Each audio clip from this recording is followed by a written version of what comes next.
সৰুকালত স্কুলত পঢ়িছিলোঁ যে সত্যৰ সদায় জয়, মহৎলোকৰ বাণী।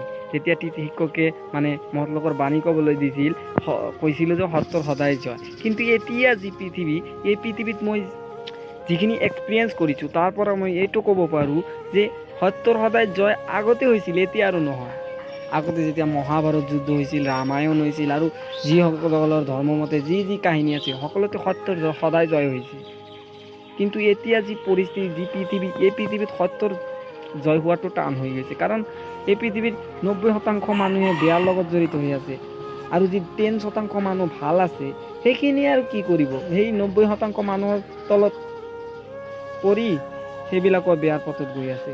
আৰু এদিন এনেকুৱা এটা সময় আহিব যে 100ৰ ভিতৰত 100জনেই বেয়া, ভাল মানুহ সন্ধান কৰিও মানে পাব নোৱাৰি।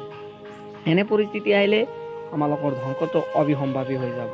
সেইকাৰণে মানে নিজৰ সত্যক মানে ধৰি ৰখাৰ চেষ্টা কৰক। কাৰণ সত্যটো এনেকুৱা বস্তু যে নিজে আপুনি সৎ কৰ্ম কৰিলে সৎ ফল পাব, সৎ কাম কৰিলে সৎ ফল পাব। সেইটো পৃথিৱীতো পাব পাৰে, আপোনাৰ মৃত্যুৰ পিছতো পাব পাৰে। যিহেতু আপুনিও ধৰ্ম মানে, তেতিয়া পৃথিৱীৰ পিছতো পাব পাৰে। কিন্তু সদায় মানে সত্য পথত চলক। মানে এনেকৈ কোৱা নাই যে সদায় ভাল কামেই কৰিব লাগিব, সদায় মানে মানুহৰ আগত ঝুঁকি কথা ক'ব লাগিব। মানে আপুনি মানে পৰিস্থিতি, মানে পৰিৱেশৰ লগত খাপ খুৱাই নিজকে মানে সত্যৰ পথত ৰাখক। মানে মানুহৰ দৰে মানে বেয়া কামৰ পৰা আঁতৰি থাকক, কিন্তু মানে আপুনি নিজকে ভাল কৰক। আনে কি কৰি আছে সেইটো দেখাৰ দৰকাৰ আপোনাৰ নাই। আপুনি কি কৰি আছে সেইটো আপোনাৰ মেটাৰ কৰে। সেইকাৰণে নিজকে ভাল কৰি মানে এই পৃথিৱীত ভাল কৰি ৰাখিব পাৰিলেও কিন্তু এইটো এটা গুণ। যদি আপুনি নিজকে ভাল কৰি ৰাখিব পাৰিছে, এইটো আপোনাৰ এটা কোৱালিটি যায়।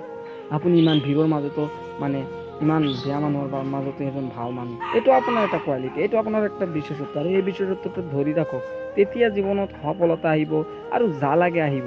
কিন্তু সদায় যে সত্যৰ পথত থাকিবলৈ এনে কোনো কথা নাই। কাৰণ যি পৃথিৱী, এই পৃথিৱীৰ লগত খাপ খুৱাইতো চলিব লাগিব। তেনেকৈ চলক যাতে আপোনাৰ কোনো সমস্যাও নহয়, আপুনি সত্যৰ পথতো থাকিব পাৰে, আপুনি ভাল কামো কৰিব পাৰে, আপোনাৰ কিবা হ'লে আপুনি সেই প্ৰয়োজনটো পূৰণো কৰিব পাৰে।